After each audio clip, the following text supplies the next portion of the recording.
I read a great quote recently, and I'm going to read it to you now. Success is neither magical nor mysterious. Success is a natural consequence of consistently applying the basic fundamentals. And I think that quote stuck with me when I read it, because at the time I was thinking about fueling and hydrating for endurance performance. And I think a lot of athletes, and back in the day I include myself in this, think about fueling and hydrating as being a bit of a mysterious black art. You know, it goes right some days, but it doesn't go right on other days. And why is that? Well, I think, you know, with the experience that I've built up now and the depth of experience we've got in the precision hydration team, we've come up with a more systematic approach to helping athletes get their fueling and hydrating right most, if not all of the time. And we refer to it as something called the 3 levers. And we call it the 3 levers because there are 3 fundamental costs of doing an endurance event. You've got calories that are burned, mainly in the form of carbohydrate. You've got fluids that you lose through sweating, and you've got sodium and salt that you lose through your sweat as well. And if you can get the right amount, or roughly the right amount of those things, carbohydrates, fluids and salts, back into your body while you're exercising, a lot of the other details take care of themselves. And I'm not going to pretend that sports nutrition can be wrapped up into something that simple, but these fundamentals underpin everything that goes on when you're doing a hard endurance event. And if you get those right, you're on the right path to success. So that's what we're going to explore now. Now, everything that follows is talking about optimizing performance when you're going very, very hard. And that's an important point, because when I'm talking about different durations of activity here, we're not talking about going out for an easy spin on the bike or an easy jog. This is about optimizing performance and what levels of intake should be required when you're pushing very hard. But with that in mind, we'll jump in with the first one, which is carbohydrates, and talk about that. Now, when you're doing activities of less than about an hour in duration, as long as you're starting well fueled, carbohydrate intake is probably not important at all to maintaining your performance. Studies have shown that, practical experience shows that really within an hour you've got enough what we call endogenous carbohydrate stored in the body to fuel that activity. When you move up to 2 to 3 hours of activity, there is a benefit to taking in some carbs. And as a starting reference point, as a rule of thumb, I usually recommend about 30 grams an hour. Now that's based on a combination of what I've read and what's in the peer-reviewed science, and also from personal experience. So 30 grams an hour for activities of 2 to 3 hours. When you get to kind of 3-4 hours, it's more like 60 grams an hour, because that endogenous carbohydrate that's stored in your body is starting to get burnt through, and you're going to need to top it up at a much more rapid level. When you get beyond the sort of 4-5 hour mark, a lot of athletes, especially those at the sharp end of races who are working very hard and burning a lot of fuel, are up at the 90 grams of carbohydrate per hour, which is quite a bit, but that seems to be optimum for sustaining performance. Now, applying those numbers to you as an individual, there is a bit of flex, because a very big athlete who's working really, really hard is probably going to take those numbers and add a little bit, or work up to the higher range within those 3 numbers. 30 grams for 1 to 2 hours, 60 to 2 to 3, and 90 for beyond that. Now, if you're a small athlete and you're not working so hard, then you're going to be on the lower side of those. So they might be the ceiling of where you get to in your experimentation. But I would use those numbers as a baseline starting point, try them out, and then this is where trial and error comes in. You've got to do repeated training sessions at a high intensity, varying the amount of carbohydrate that you're taking, and noting down how you feel, how your stomach responds to that, and how your performance goes, because that is where you're going to learn how to dial this in for your individual case. Now, when it comes to fluid intake, the numbers involved are a lot more volatile than they are with carbs. And that's because differences in environmental conditions, in terms of temperature and humidity especially, can have a profound effect on how much sweating you're doing, how much fluid you're losing, and therefore how much you need to take in. But to give a basis to start working on, to give you some figures for your own trial and error experiments, I would say anything below an hour of activity, like with carbs, the need to take fluids in is pretty limited. It doesn't mean you should deny yourself fluids if you feel thirsty, and if you can have some available, then that's great, and try drinking if you feel like you need to, but don't worry too much. If you start an activity lasting an hour well hydrated, it's going to take a lot of sweating for you to become significantly dehydrated enough for that to affect your performance by the end.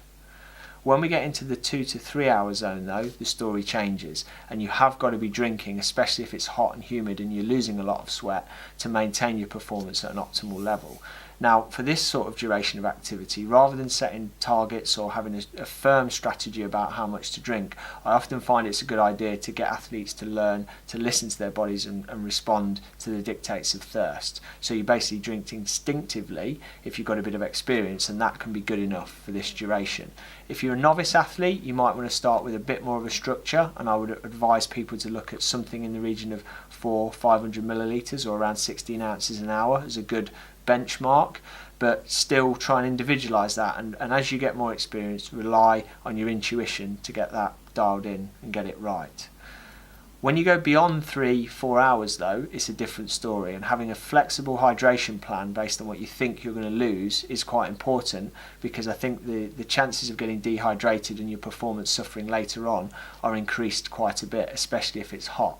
Basically, if you drink to thirst early on in a very long event, for a lot of athletes that results in quite a high level of dehydration being accrued before you really start to feel thirsty enough to drink a significant amount, and by that time performance can start to tail off. So I always try to get athletes, and I do when I'm performing myself in long events, try to have an outline plan of what I'm going to drink early on, and then maybe switch to a drinking to thirst approach later once I know that I've not got too dehydrated. Now, the amounts that you're going to play around with to do this can be wildly variable, but something, if you're a low sweater, something in the region of 500 mils to 16 ounces an hour might be good at the lower end. At the higher end, it could be as much as double that, 1 litre, 32 ounces per hour. It really depends on the mode of activity, how much you're sweating, how much your gut can tolerate, and all sorts of factors. So think about starting some trial and error within that zone, but then be very prepared to refine it and move that number based on what you find out. The third lever is sodium. Because we lose that in our sweat, at some point we need to start to replace it in order to maintain blood volume and hydration status. Now, when we're doing an event that's less than an hour in duration, sodium is pretty much a non-event. It's good to maybe use a strong electrolyte drink with lots of sodium in it before that activity to boost your blood volume and make sure you're well hydrated, but assuming you are starting something of an hour in good shape, you're not going to benefit from taking a lot of sodium in during that activity. There simply isn't enough time to lose an amount that will be impactful to your performance. When we get out to 2 or 3 hours, there's a bit of a division starts to happen between those people who have low sweat and sodium losses, who need very little supplementation of sodium, through to those who have high losses who could benefit from taking in quite a bit. And to give you a handle on what that range might be, if you're someone who loses a small amount of salt in your sweat, you might get away with negligible to 200 or 300 milligrams per hour. If you lose a lot, like me, you might benefit from taking 800 or 1000 milligrams an hour. So that's the kind of range that we should be starting some experimentation in. When you get out beyond 3, 4, 5 hours of activity, especially in hot weather, the differences between people can be huge. So to use myself as an example, as someone who's got very salty sweat and a high sweat rate, I found that in Ironman competition I would benefit from taking up to 1500 milligrams of sodium per hour on the bike in order to maintain my hydration and get me off the bike in good shape. Other people can get through an Ironman on 200 or 300 milligrams of sodium an hour if their losses are very, very low. So there's a broad range there, but identifying whether you're someone whose needs are kind of low, medium, high or very high is the aim. Now, if you've had a sweat test like the one we offer at Precision Hydration, you'll have a good idea of what your sweat sodium losses are, and that's relatively straightforward to do. If you've not had a chance to have a sweat test, then estimating your sweat sodium loss is the next best place to start. And the way to tell if you're a salty sweater is to look at things like your caps, look at the helmet straps from your bike helmet, just look at your skin and clothing after hard workouts in the heat. Is there a residual lot of salt there that you can see? Does your sweat sting in your eyes? Do you feel a bit crappy after hot events or crave a lot of salt? Do you get a lot of muscle cramps? All of those type of things are indicators that if they apply to you, mean that you could be losing a little bit more salt in your sweat.